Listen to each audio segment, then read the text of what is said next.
ರಕ್ಕಸಪುರದೋಳ್. ಈ ಒಂದು ಸಿನಿಮಾದಲ್ಲಿ ರಾಜ್ಬಿ ಶೆಟ್ಟಿ ಅವರು ಮೊದಲ ಬಾರಿಗೆ ಪೊಲೀಸ್ ಪಾತ್ರದಲ್ಲಿ ಕಾಣಿಸ್ಕೊಳ್ತಿದ್ದಾರೆ. ಇದು ಅವರ ಮುಂದಿನ ಸಿನಿಮಾ. ನಿನ್ನೆ ವರಮಹಾಲಕ್ಷ್ಮಿ ಹಬ್ಬದ ದಿನದಂದು ಈ ಒಂದು ಸಿನಿಮಾದ ಪ್ರೆಸ್ ಮೀಟ್ನ ಮಾಡಿದ್ರು. ಅಂದರೆ ಈ ಒಂದು ಸಿನಿಮಾದ ಮುಹೂರ್ತ ನೆರವೇರಿತು. ಈ ಒಂದು ಸಿನಿಮಾದಲ್ಲಿ ಗೌರವ್ ಶೆಟ್ಟಿ ಅವರು ಮತ್ತು ಬಿ ಸುರೇಶ್ ಅವರು ಮುಂತಾದ ಕಲಾವಿದರಿದ್ದಾರೆ. ಈ ಒಂದು ಸಿನಿಮಾಗೆ ಪ್ರೇಮ್ಸ್ ಅವರ ಕಾಂಟ್ರಿಬ್ಯೂಷನ್ ತುಂಬ ಇದೆ ಅಂತಲೇ ಹೇಳ್ಬೋದು.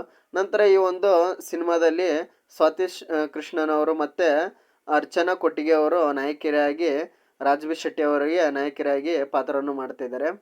ಮತ್ತು ಈ ಒಂದು ಸಿನಿಮಾಗೆ ಬಂಡವಾಳವನ್ನು ಹೂಡಿರೋದು ಅಂದರೆ ಪ್ರೊಡ್ಯೂಸ್ ಮಾಡಿರೋದು ಬಂದು ರವಿ ವರ್ಮ ಅವರು. ಇವರು ಫೈಟ್ ಮಾಸ್ಟರ್ ಆಗಿದ್ದರು. ಮೊದಲ ಬಾರಿಗೆ ರಕ್ಕಸಪುರದೊಳ್ ಅನ್ನೋ ಸಿನಿಮಾಗೆ ದುಡ್ಡನ್ನು ಹಾಕಿದ್ದಾರೆ, ಅಂದರೆ ಬಂಡವಾಳನ ಹೂಡಿದ್ದಾರೆ. ತುಂಬ ರಿಚ್ ಆಗಿ ಬರಲಿದೆ ಅಂತ ಸಿನಿಮಾ. ಇದು ಒಂದು ಬೇರೆ ರೀತಿಯ ಸ್ಕೈಫೈ ರೀತಿ ಇರೋವಂಥ ಸಿನಿಮಾ. ಕನ್ನಡ ಇಂಡಸ್ಟ್ರಿಗೆ ಒಂದು ಹೊಸ ರೀತಿಯ ಮತ್ತು ಥಿಯೇಟ್ರಿಗೆ ಕರೆಸುವಂಥ ಸಿನಿಮಾ ಅಂತ ತುಂಬಾ ಕಾನ್ಫಿಡೆಂಟಾಗಿ ಹೇಳ್ತಾ ಇದ್ದಾರೆ.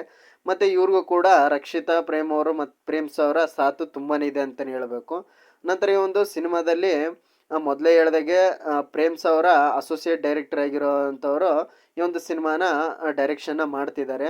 ಹೀಗಾಗಿ ಹೊಸ ಡೈರೆಕ್ಟರ್ ಜೊತೆ ರಾಜ್ಬಿ ಶೆಟ್ಟಿ ಅವರ ಕೆಲಸ ಮಾಡ್ತಿದ್ದಾರೆ ಅಂತಲೇ ಹೇಳ್ಬೋದು.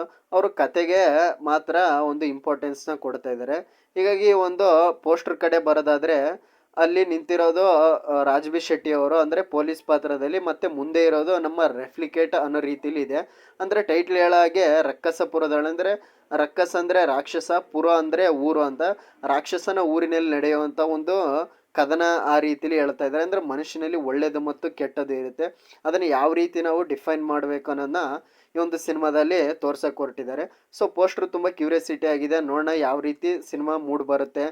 ಇದರಲ್ಲಿ ಪ್ರೇಮ್ಸ್ ಅವರ ಸಾಂಗ್ ಕೂಡ ಬರೆದಿದ್ದಾರೆ ಅಂತೆ, ಮತ್ತು ಅರ್ಜುನ್ ಜನ್ಯ ಅವರ ಮ್ಯೂಸಿಕ್ ಈ ಒಂದು ಸಿನಿಮಾಗಿದೆ.